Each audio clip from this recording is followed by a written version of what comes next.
Hey, Kayla, you remember the global pandemic? How could I forget? Well, if for some reason I forgot anything about it, I now remember all of it.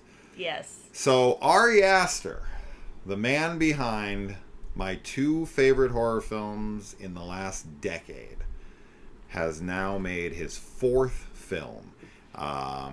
Now, Beau is Afraid is a film that I have yet to rewatch since theaters. I have been thinking about that movie since I saw it, and for some reason I have never went back to watch it. I want to so badly. I just don't make time for it, and I really wish I would because I have a feeling I am going to enjoy it so much more on the second viewing. But regardless, we're here to talk about his fourth feature film, Eddington. Now, Ari Aster is definitely a director that has a vision, is uncompromising with it, Yeah. and he has the clout from the success of Hereditary and Midsommar to make these types of films. These are those art projects that most people can't get funded to save their life. But because he gave A24 kind of, their name on the map alongside of stuff like The Witch, but these early films of his really made people look at A24 differently. I think that they've just kind of given him a blank check two times in a row now. I don't know how much longer that he's gonna be able to ride that, because these are the types of films that appeal to a small audience, and the audience that goes and sees it, you're gonna split that audience. Yeah. And the more you do that, the more the audiences are gonna stop coming back, right? So the people he might have been able to bring in from Hereditary and Midsommar went and saw Beau's Afraid. He then sliced off some of those who are like, For sure. never again. Yeah. He makes too weird of films, I'm out. Then, the ones that are remaining go and see this, and then you cleave those ones off, however many are out. So that's an interesting dynamic. I don't know how long he's going to be able to ride that kind of wave of success to be able to do these blank check types of movies where he's getting a pretty big budget, where you're getting Joaquin Phoenix, Pedro Pascal, Emma Stone, so on and so forth. So, but that all being said, this is not a horror film. But because it is Ari Aster, I just have to talk about it. We saw this last night, and I knew when we came home, Kaylee thought we weren't going to review it. And she was like, all right, I'm going to bed and all this. And I was like, okay, I'll get her to review it tomorrow. But I did not let her in on that fact. I loved this. This is a easy first time love for me. Beau is Afraid is definitely his more experimental film. This is weird, but nothing like Beau is Afraid in the terms of weirdness. This is more of a paranoia film. Beau is Afraid is a paranoia film too, but extremely art house. This has some art house elements to it, but everything in the movie is pretty straightforward for the most part. It just does get odd at times. Yeah. But nothing like Beau is Afraid. No. Not in that regard. No. Yeah, I really love this movie too. I think this is kind of like the perfect pandemic film as far as every possible emotion and perspective and just reaction to the global pandemic that was happening, especially in the United States, and especially in like smaller communities in more conservative, like red state areas and stuff. Really fascinating. There's definitely a lot of very like anxiety inducing moments, just because like I think anyone that was, an adult, or even like if you're a teenager, like just very like, I don't know. It's interesting to think because I feel like we have like kind of collective trauma from the global pandemic that we don't, like, people talk about it, and like there's horror movies that are being made that are, lockdown movies. Like it's definitely like kind of surfacing and like trying to be worked through. But for some reason, like this one especially really made me remember like how it felt like to try and go grocery shopping, or, you know, just to be around people when you're just so scared of getting COVID, of spreading COVID, of, you know, just everything around that. And then having people combative about wearing a mask and, you know, not wearing a mask and not believing it's real. Yeah, and not believing in it. And just kind of both sides of that, though. Like the stress of both sides, like, you know, butting heads. Yeah. And, you know, most people just kind of being like, I'm literally just trying to survive and like do my thing and like make it through the day. And yeah, so I felt like this was, I don't want to say triggering, but it kind of like was like, but not in a bad way necessarily, just in a like, yeah, like that's exactly how it felt. Definitely a weird movie at times, for sure. It's a wild ride. Like, yeah, Ari Aster really does know how to just like spin these stories that, you know, you're just kind of invested in from the beginning, and then things go like kind of bonkers by the end. Because I feel the same way about Midsommar and like Hereditary, but like in a, you know, different way. The movie has an insane climax. Oh my gosh. The third act is fucking crazy. Yeah. Like, where it ends up is, yeah, it builds to something absolutely insane. And, you know, there's just going to be audiences that are not into this at all. I mean, one of my buddies was, you know, on our Facebook post about this, said, like, I wish it was a good movie. And my response to them was, wish granted. I mean, I fucking loved this, right? So it's a lot. Like, it is a deeply layered film that has every aspect of the American experience during the pandemic from pretty much every side. Oh my gosh. Whether you're, you know, like a hardcore, like extremist liberal on that end of the spectrum, all the way to the radical right. Yeah, it has both extremes. And it has both extremes, and it has everything in between, and all of the experiences. But here's the thing: this is why great filmmakers are so much better at it than other people. There's like, some of it is so in your face, but it's like meant to be.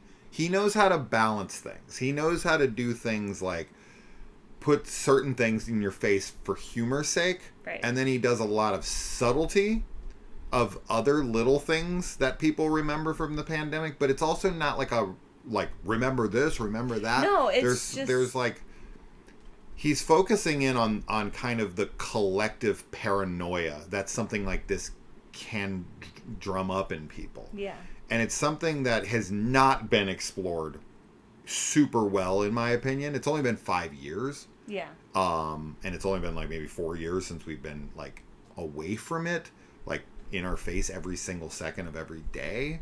And this is by far and away the best COVID film that we've gotten. And that the exploration of all the different kinds of personalities, the conspiratorial minded people, the people who are using it to virtue signal, the people who are exploiting it for their own gain, all of the conspiracy theories behind like highly funded, you know, militia type groups posing as other people. Yeah.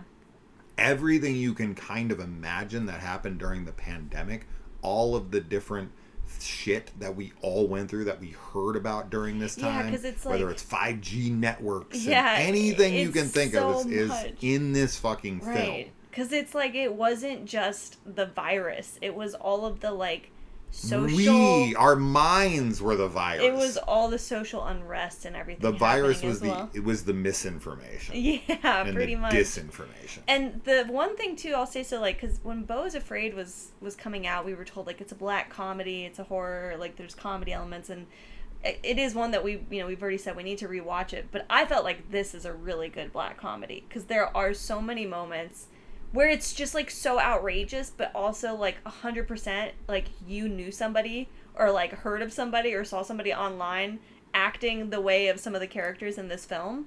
Like it but they're just like so ridiculous in certain ways. So they're I felt exaggerated, but not by much. That's what I'm saying. I think that they're like very believable. They're dialed up like 5%. Yeah, but it's also the black comedy, the humor element is for sure there because it is just kind of outrageous, and it is, it's really sad, like how just in general people, like, we reacted. Like, it's definitely a scary thing to think about because that was something, that I feel like shows how, like, communities are, like, incapable of handling stress at a certain level. You know what I mean? Like, it's just... And Eddington, like, is this perfect bubble. Like, it really just shows, like, the total breakdown of everything. And, yeah, like, the ending is wonderful. It is so messed up. Yeah. So, like, just, like, kind of one of the worst kind of... conclusions. Like, but, like, not because of... fates? Yeah. One of the worst fates a character in a movie that has gotten, I feel, in a little while. Whether or not it's deserved, I will let you decide when you watch the film. Doesn't hurt that our fantasy movie husband and wives are in this as well. Pedro Pascal and Emma Stone. They were great. They're both great. They're both in this for, like... They're not main characters. They are and they're not. Right. Like, yeah. Joaquin Phoenix is the main character. Like, Beau is Afraid. He is on screen probably 95% of the film. Yeah. As to where Emma's probably in this 20 minutes. It's a 2.5 hour film. Yeah. Pedro might... 20 might be being generous. Maybe 15. And Pedro's maybe 20. They're both wonderful. Both their characters are super important and interesting. Oh, yeah. Very interesting characters. Like, I think all the characters in this are really interesting. Like, multi-layered. Emma Stone's been taking these roles lately where they, like, really... They make her under, which is funny. Because, like, in Poor Things and in this... Yeah. She's, like, really drained of color. Yes. And, like, in this, she looks like a fucking nutcase. Man, yeah, her character in this is tragic for sure, on a lot of levels. And there's like so many we were talking about it on the drive home, but like the conspiracy stuff in this film, like there are so many different conspiracy theories that are being like incorporated. And every single one of them is something that I heard about during the pandemic. Right. Yeah. Because that's all people did. They just sat at home and they were like... Went down rabbit holes. Yeah, and so that's like, we just need to obviously get offline is kind of the main thing. Like, we shouldn't be online as much as we are, but very fascinating. This is the kind of film that I feel like you could watch a bunch of times and be like, oh yeah, like I didn't even notice that, or like, oh... Like, there's just a lot to it. And, our theater was actually... It was a smaller theater, but there's a lot of seats sold. And... like for this film, and there was like people were like very engaged. The people next to us were I feel like, am I crazy? You probably didn't notice it at all, but like every time we laughed, especially when I started laughing, they started laughing 2 seconds later. The people next to us? Like a second or two later. Every single time. I noticed it, and then I started focusing on it. And then I would kind of like put out little bits of fake laughs at one point or another, and they would laugh too. No, I didn't notice I'm telling you, they were mirroring my laugh. Maybe it's just like, I don't know.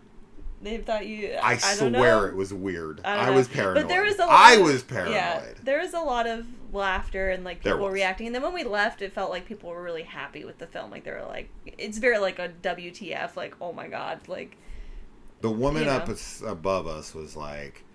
There was so much more in that movie than I expected there to be. Yeah. So it seemed pretty positive overall. I don't know. It'll be a split film. It'll be a split film because I think people time. will be like, what is he trying to say with the film? I think that there will be like some, I don't know. Like, I just can kind of see like... Critical analysis. But like people being critical of like what they might think the message is.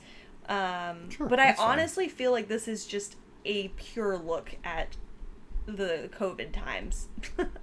Like, it doesn't really feel biased one way or the other to me. It just feels like a snapshot, and exaggerated, if you will, but barely exaggerated, honestly. Ari Aster, he is obsessed with trauma. Yes. And right? This is said, collective trauma. Exactly. Yeah. So when the pandemic was kind of like, you know, a perfect thing for him to draw inspiration from. Yeah. Because we were all traumatized by it one way or the other. Whether it was the people who were rejecting it, being like, you're not taking my freedom, you take it out of my... I mean, well, sure, I had someone very close to me who freaked the fuck out during COVID. Right, yeah. And was like, I'm joining a militia, we're going to get guns, we're going to fucking, you know, like, if they try to stop us, we're going to kill the police. And I was like, sure. Are you fucking, like... And he was like, he's like one of the most logical, like, on the level sane people I've ever been around, ever. And he completely lost his fucking mind during COVID. I think that... People got so afraid of losing their rights, losing their life, not knowing what to believe, not knowing where to go. You know, you see all these little subtle things throughout the movie, like Fauci's name spray painted on walls, and it's just for like a half of a second. That's what I mean. That's what I was saying. But like I feel like if you go back and rewatch it, you're like, oh yeah, very detailed, and like I think, you know, no matter how you viewed the pandemic, it was traumatizing no matter what. Because it's traumatizing for the people that feel like they're being, like, that their freedoms are being attacked. It was traumatizing for the people that were like, I could die if I get this, like, I have an autoimmune disease, or, you know, I'm immune compromised, whatever it might be, right? And I can't breathe. Right, the people that are like freaking out about the mask, but just so many different parts of society, right? So it's like, no, it doesn't matter. You mean the chin diaper? Yeah, and that is like one of the most annoying things ever, but it's done so well in this film. When people are putting their mask on and it's not covering their nose, and you're like, what are you doing? People in the grocery store would wear them like over their chin and their mouth and their fucking nose, or why? I mean, you just walk out and be like, bro, why are you even bothering? Yeah. Fights in the grocery store over wearing masks, all the things, and the toilet paper hoarding, everything. All of it's in there, and so it's Black Lives Matter, George Floyd protests. Everything you can imagine is in this film. Very triggering because of all of that. Yeah. So, I am, like, really curious to see kind of what everybody ends up saying about it, but... It's not being super well received at the moment. I loved it, though. Yeah, I think it's great. I'm really glad we got this, and, I think that it is, like I said earlier, just this time period is one that... I mean, and arguably we're still kind of having the aftershocks of the pandemic, because as you said, it's only been 5 years, which is kind of crazy, because that's very recent. Like, it's not a long time ago, and hopefully we never have something like that happen again, but it could happen. Like, we could definitely get some other illness that breaks out, and I hope not. I hope it doesn't happen. Obviously, I don't want anybody to have to go through that experience again. And the only thing that I'll say that is maybe not addressed in this as much, like, there are teenagers in it, but obviously there's a lot of, like, there are children that were, like, in their, like, 7, 8, 9, 10, right, like, these, and teen years are also very formative, but it's very interesting, like, these kids that, like, were even, like, young kids, like, learning to talk and, like, all this stuff. I remember there was all these, like, things coming out about, like, like toddlers during the pandemic are, like, they have, like, stunted, like, socialization or something because they can't see facial expressions, and you know what I mean? Like, there's, like, a lot of stuff about kids, obviously, and that's not really in this because it deals more with, like, there are teenagers for sure, so there is that element, but it's, like, teens and adults and not so much the children, which is fine. It doesn't, I don't think it would really fit in 2.5 hours. There's only so much you can do. Maybe he had another, like, 10 hours of footage. So much that, but Joaquin Phoenix is a very interesting character. Very interesting, to say the least. He's still one of those actors that just, like, kind of scares me. He commits. I just think he might be. I don't know. He's great in this, though. Character is... he's completely fucking insane. In real life, 100%. Yeah, that's what I mean. Like, he just kind of scares me. But he's like... You gotta watch documentary where he's like a rapper. Yeah. He's one of those kinds of insane people that's like a creative insane person. Yeah. You know, like it's just he's able to keep it together enough. For now he's able to channel it, and this role, you know, he does a great job in it for sure. There's a lot with his character, and yeah, I like hanging out with him at the theater on a screen, but in real life I'm gonna pass. I feel like he'd be so intense. I would not want to be around this guy in real life either. But Ari Aster seems to like him. I appreciate his work, and I hope he keeps making stuff that he likes to make. So sure, yeah. And what's next for Ari? I don't know. I don't think we're ever gonna get a return to Hereditary Midsommar. I just don't. I don't think that's the kind of shit he wants to make. He's even said he doesn't think that Hereditary is really a horror movie. Yeah. He's like, oh, it's a family drama. I'm like, that's insane, bro. That's like William Friedkin and them being like, The Exorcist isn't a horror movie. Get the fuck out of here. What are you talking about? Have you Ari, have you sat down and watched Hereditary? Watched your own movie? Have you actually watched it put together? That's fucking absurd. Literally one of the scariest movies I've ever seen in my life. I love the dude, but that is dumb as shit. It is a family drama, though. I agree. It is as well. 100% it's about family. I could say that about the stepsister porn I watch. This is a family drama. It's not really porn. When you think about it. It's not really porn. I mean, they're fucking, but... You know, there's drama going on. Like, she's stuck in the fucking dryer. Look at that drama. Her brother's trying to help her out, but he can't get her out. He has to unstick her some way. So sad. It's terrible. Anyway. All right, Let us know if you watched it and what you think. And we didn't even tell you what the movie's about, but that's what it's about. I don't know what else to tell you. It's a small town about it. Sheriff up against a mayor.